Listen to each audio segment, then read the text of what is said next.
Ահազանից ավելի շուտ, որ կարծես թե ներներսում են մասին ասել, որ Սրբազանը անհապաղ վիրահատության, Միքայել Սրբազանը անհապաղ վիրահատության կարիք ունի եւ սպիրեն ինչ-որ բյուրոկրատական քաշքշուկներ կա, որտեղ փաստաբանը դիմել է, որևէ բյուրոկրատական քաշքշուկ չկա եւ չի կարող լինել, եթե խոսքը վերաբերում է անձի առողջությանը, ընդհանրապես պետք է որ անձը դիմում ներկայացնի եւ այդ դիմումը կքննարկվի եւ կներկայացվի համապատասխան պատասխանը եւ կձեռնարկվեն այն միջոցները, որոնք պետք է ձեռնարկվեն առողջության պահպանման ուղղված։ Հաշվի առնելով չէ, դիմումը այն դիմում, որ պետք է ներկայացվի, չի ներկայացվել եւ ես հանձնարարել եմ, որպեսզի եթե իր փաստաբանները տեղյակ չեն, թե ինչպես պետք է ներկայացվի համապատասխան դիմումը, մեր իրավաբանը այսօր կմոտենա տեղում իրեն եւ դիմումը կվերցնի եւ կներկայացնի ՕԱԿ-ին համապատասխան քաշքշուկների մասին։ Կներեք, բայց մենք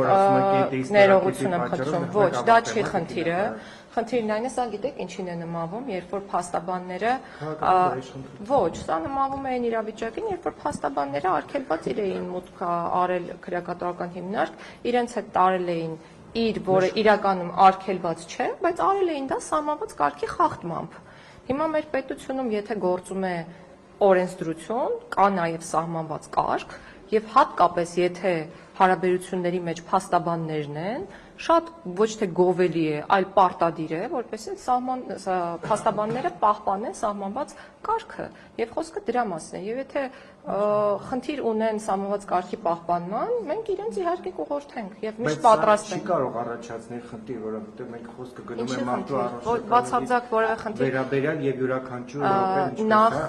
նրան տեսակցողներն են ներողություն ավարտել ահազանգում ծայրահեղը եւ անհապաղ վիրահատության խնդիր ունի եւ վերջո այստեղ արտարդատություն իրականացնող մարմինը գլխավոր դատախազությունը ունեն բացարձակ լիազորություն որոշակի առումով միջամտելու որևէ ծայրահեղ առողջական խնդիր այս պահին առկա չէ, հատկապես արձանագրված, ոչ, ես խոսում փաստերի մասին։ Ես այն մարդն եմ, ով գիտի, պետք է իմանա այն ամենը, ինչ կապված է այդ ոլորտի եւ այնտեղ պահող անձանց հետ։ Գուցե չի հայտնի եւ տեսեք, որպես նախարար ձեզ դե չեք լսում, իմ պատասխանը հետեւյալն է։ Այն պահին եւ այն ժամանակ, երբ կներկայացվի համապատասխան դիմում, մենք այդ ոչ թե մենք, այլ համապատասխան գերատեսչությունը, դիմումը նախարարությանն էլ չի ուղղված, այլ ավելի առողջապահության նախարարությանն է ուղղված, մեր գործընկերները վստահեցրին, որ համապատասխան գործիքակազմ գործի կդնեն եւ անձը կստանա իր համար ցանկալի բժշկական օգնություն եւ սպասարկում։ Մինչ այդ ես ուզում եմ ձեզ տեղեկացնել, որ բոլորի առողջական վիճակը գնահատվում է եւ ըստ էության որևէ սուր խնդիր մինչ այս պահը չի արձանագրվել եւ եւս մեկ անգամ կրկնում եմ, այսօր նրանց եւ նրան կմոտենա համապատասխան իրավաբան, որը քրեակատարական ծառայության իրավաբանն է, եւ կպարզաբանի իրավունքը եւ նաեւ կխնդրի դիմում ներկայացնել մեր գործընկերներին դա փոխանցելու նպատակով։ Նրանց այսինքն փաստաբանների, չէ, փաստաբանների չէ, պատիժ ներողություն, խափանման միջոց կրող անձ։ Այսինքն քաղաքական իշխանությունը չի խոչընդոտել որպեսզի որ մենք որևէ խնդիր ցանկացած անձի առողջությունը իրականում պետության հոգացության ներքո է, ով գտնվում է անազատության մեջ։ Այսինքն անկախ նրանից, թե այդ անձը ով է, մենք որպես պետություն պարտավոր ենք հոգ տանել առողջության մասին։ Տիկին նախարար ուղղակի եւ ուղղակի աբսուրդային